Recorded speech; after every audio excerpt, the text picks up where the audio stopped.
पछिल्लो समय कृषि क्षेत्रमा जलवायु परिवर्तनको असर टटकारो रूपमा देखिन थालेको छ। आधुनिक तथा विकासे बिउहरूको अत्याधिक प्रयोग एवं आधुनिक खेती प्रणालीको प्रयोगका कारण विश्वव्यापी रूपमा 75% भन्दा बढी कृषि जैविक विविधताको ह्रास भएको पाइन्छ। नेपालको सन्दर्भमा करिब 50% जैविक विविधताहरू लोप भइसकेका छन्। जलवायुजन्य असरहरूबाट बालीमा क्षति पुग्दा बालीको उत्पादनमा ह्रास आउनुका साथै यसमा भएको पोषण विविधतामा समेत कमी आउने गरेको पाइन्छ।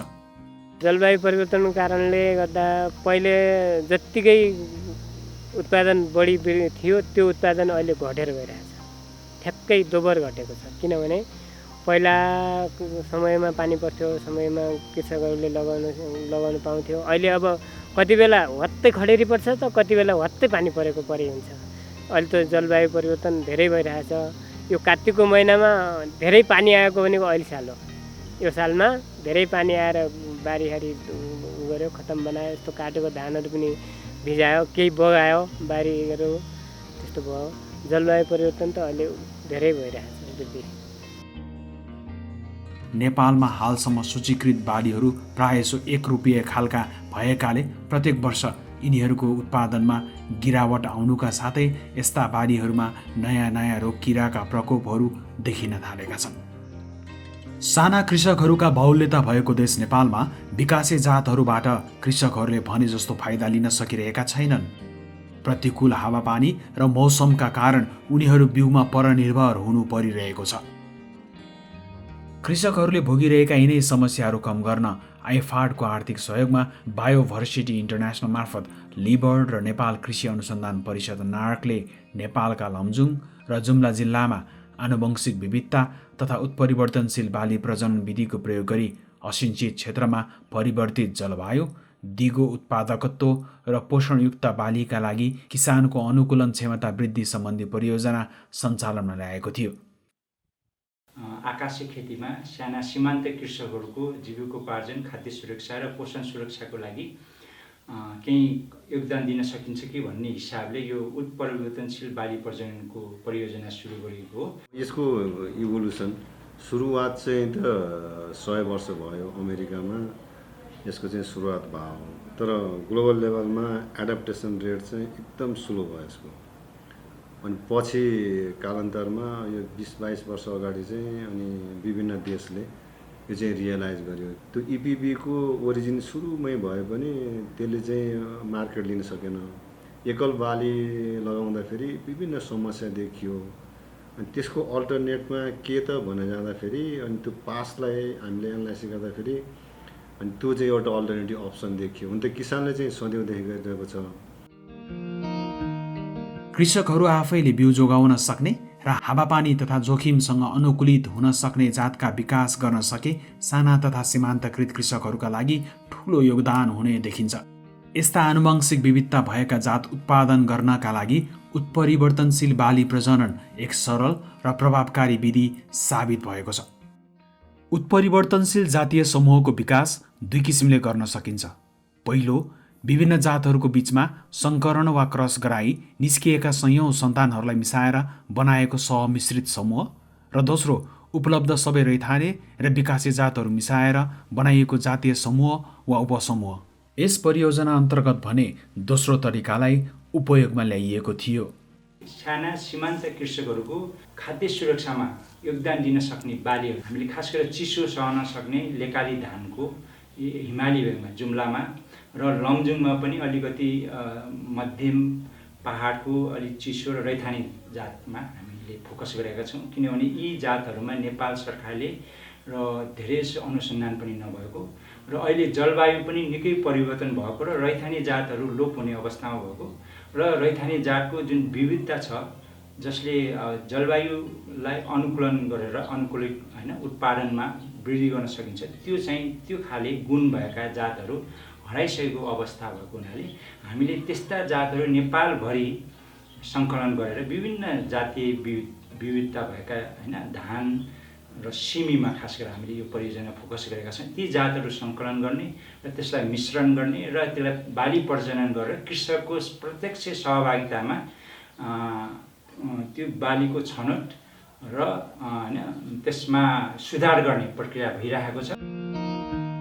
यो परीक्षण विधि कृषकहरूकै खेतबारीमा उनीहरूकै संलग्नतामा हुने हुँदा बढी प्रभावकारी मानिन्छ। यस विधिमा लक्षित क्षेत्र र बाली छानेपछि उक्त ठाउँको समस्यामा आधारित भई बाली प्रजनक र कृषकहरू मिलेर उद्देश्य निर्धारण गरिन्छ। हेर्नुहोस् त यो नयाँ खालको सन्तति आयो क्या यहाँ पनि अर्कै नयाँ सन्तति आयो। हामीले त्यहाँ रहेको रैथाने जात प्रजननको क्रममा रहेका जातहरू र त्यसलाई चाहिँ विभिन्न सबसेट बनाएर काम गरिरहेको हुँदाखेरि यिनीहरूमा चाहिँ अलिकति आनुवंशिक आधार भन्छ, अब जेनेटिक बेस भन्छौँ हामी। अब यसमा चाहिँ अलिकति बढी हुने र त्यो बढी आनुवंशिक आधार जेनेटिक बेस बढी भएको कारणले गर्दाखेरि यिनीहरूमा चाहिँ रोग प्रतिरोधात्मक क्षमता पनि चाहिँ बढी हुन्छ। लमजुङको केसमा चाहिँ 21वटा यहाँको चाहिँ रैथाने जातहरूलाई मिसाएर यो यहाँको चाहिँ के भन्छ रैथाने जातको चाहिँ एउटा सबसेट अथवा ट्रिटमेन्ट बनायो होइन। उत्परिवर्तनशील बाली प्रजननमा हामीले ब्रिडरको भन्दा पनि यो नेचरको अथवा चाहिँ प्रकृतिको ले चाहिँ सेलेक्सन गर्ने प्रोसेसलाई बढी प्राथमिकता दिन्छौँ। यसमा चाहिँ ब्रिडरले आफ्नो इन्भल्भमेन्ट भन्दा नि नेचरबाटै चाहिँ अब जुन हामीले सोर्स पपुलेसन बनाउँछौँ अथवा चाहिँ जुन खालको हामीले ट्रिटमेन्ट अथवा चाहिँ उपचार बनाउँछौँ त्यसमा चाहिँ विभिन्न जातहरू मिसाइएको हुँदाखेरि त्यहाँबाट चाहिँ प्रत्येक पुस्तामा चाहिँ नयाँ नयाँ सन्ततिहरू चाहिँ जन्म हुँदै जान्छन् कि अब ती सन्ततिहरू चाहिँ जुन जन्म हुँदै जान्छन् तिनीहरूले चाहिँ के हुन्छ भन्दाखेरि नेचरले अथवा प्रकृतिले नै जुन चाहिँ राम्रो छ त्यसलाई चाहिँ अगाडि ल्याउँछ, जुन चाहिँ नराम्रो छ नेचरले अथवा प्रकृतिले नै त्यसलाई छनौट गर्छ। यहाँ हामीले विभिन्न जातको धानहरू रोपेर परीक्षण गरेछौँ। त्यही धानहरू अहिले कुन धान कस्तो फल्यो, कुन धेरै राम्रो भयो या नराम्रो भयो भनेर परीक्षण गर्नलाई किसानहरू बोलाएको छौँ। उहाँहरूलाई भोट हाल्ने भनेर भोटको बक्स तयार पारेको।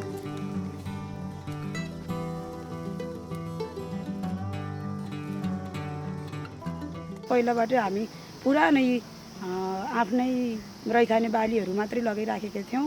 अब अरू किसानहरूले त सोध्नुहुन्छ किन यस्तो छ्यासमिस लगाउनु भयो के हो भन्नुहुन्छ होइन। तर अहिले यो जलवायु परिवर्तनको कारणले एउटा मात्रै बाली लगाउँदाखेरि अब कुनै रोग किराले आक्रमण गर्यो भने त्यो सबै बिग्रियो भने चाहिँ हामी जिरोमा नै जिरो नै हुन्छौँ। तर अब सबै खाले धानहरू लगाउँदा चाहिँ एउटा न एउटाले त यो जलवायु परिवर्तनलाई पनि सहेर राम्रो उत्पादन दिन सक्छ। उत्परिवर्तनशील बाली प्रजननमा विभिन्न जातीय उपसमूहहरू लगाइने हुँदा स्थानीय जातहरूका संरक्षणमा समेत टेवा पुग्दछ।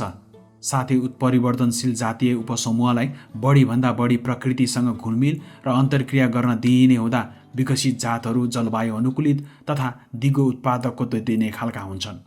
साथै विभिन्न स्थानीय तथा उन्नत खालका जातहरू एक आपसमा मिसाइने हुँदा यस विधिबाट विकास गरिएका जातहरूमा आनुवंशिक विविधता प्रचुर मात्रामा हुनुका साथै पोषण तत्त्व पनि बढी भएको पाइन्छ। मिक्स लगाउँदाखेरिमा त्यो सबै धानमा पाउने पौष्टिक तत्त्वहरू मानिसले खान पाउने भयो। तर एउटै खायो भने एउटै पौष्टिक तत्त्व हुन्छ भने सबैमा फरक आफ्नो त फरक पौष्टिक तत्त्व हुन्छ। त्यसैले 66 जातको धान छ भने 49 जातको सिमीको परीक्षण भइरहेछ र त्यसमा पनि तपाईँको कोही सिमी अलि छिटो पाक्ने सिमी छ, पकाउँदाखेरिमा छिटो पाक्ने र उसमा लगाउँदाखेरिमा पनि छिटो पाक्ने खालको छ भने कोही अलि ढिलो पाक्ने र लगाउँदाखेरिमा पनि ढिलो पाक्ने पकाउँदाखेरिमा पनि ढिलो पाक्ने खालको सिमी पनि छ। र रोग किराको लागि कोही बढी रोग किरा लाग्छ त कोही कम लाग्छ, त्यसैले मिक्स गरेर लगाउने गरेका छन् किसानले प्रायः। सबै किसिमका कृषि बालीहरूमा यो विधि उपयुक्त भए पनि 1 वर्षीय र नजिकै लगाउने जातहरूमा बढी प्रभावकारी हुन्छ। विभिन्न देशहरूमा समेत यो विधिबाट विकास गरिएका जातहरूले स्थानीय तथा विकासे जातले भन्दा बढी उत्पादन दिएको, रोग किरा कम लागेको, झारपातको प्रकोप कम भएको, कम लगानी परेको, पोषण तत्त्व बढी भएको र स्वाद मिठो र पकाउन सजिलो भएको देखिएको छ। अहिलेको बिउ बिजन नीति नियममा जुन चाहिँ के छ नि 1 रुपियाँ जातहरूको सिफारिस गर्ने प्रक्रिया छ, दर्ता गर्ने र सिफारिस गर्ने।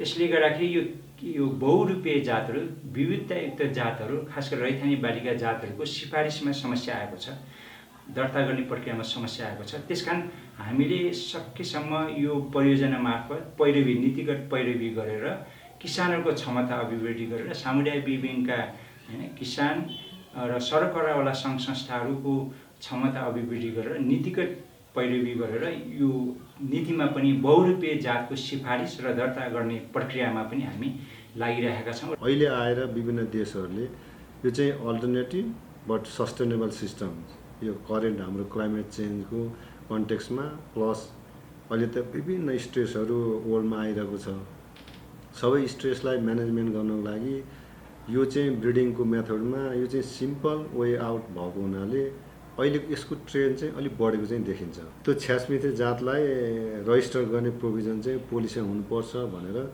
इपिबी बुझेको सबै टिम चाहिँ एकबद्ध छ र उनीहरूले ब्याकग्राउन्डमा किन सर्टेन इम्पिरिकल इभिडेन्स चाहिँ चाहिन्छ पोलिसी मेकरलाई, अनि त्यो यसको काम चाहिँ त्यो इन्फर्मेसन चाहिँ जेनेरेट गर्ने भनेर हामीले इम्पिरिकल इभिडेन्सहरू जेनेरेट गऱ्यौँ। अनि पोलिसी चाहिँ ग्याप एनालाइसिस गरेर पोलिसीमा के छ त भनेर त्यसको ग्याप स्टडी गऱ्यौँ र कस्तो हुनुपर्छ त भनेर ड्राफ्ट त्यस्तो चाहिँ इन्ट्रेक्सन मिटिङहरू गऱ्यौँ, जसले गर्दाखेरि फेरि यसको एडभान्टेज के भने यदि पोलिसीमा हामीले त्यो फेभरेबल इन्भाइरोमेन्ट क्रिएट गऱ्यौँ भने हाम्रो जातीय मिश्रण प्लस यो इपिबी दुइटैलाई प्रोभिजन चाहिँ हुन्छ रजिस्टर गर्ने, त्यो भएर दुइटैको लागि बाटो खोल्छ। त्यो नेपाललाई हेर्ने हो भने त थुप्रो किसान जो किसान चाहिँ गभर्मेन्टको सर्भिससँग प्लस बजारको सर्भिससँग पहुँच पुगेको छैन नि, त्यस्तो किसानको फिल्डमा जानुहोस् त 100% उनीहरूले यस्तै मिश्री खेती गरेको छ। उनीहरूले सधैँदेखि खेती गरेको चिजलाई त राष्ट्रले मान्यता दिनु पर्यो भन्ने बुझाइ त सबैसँग छ।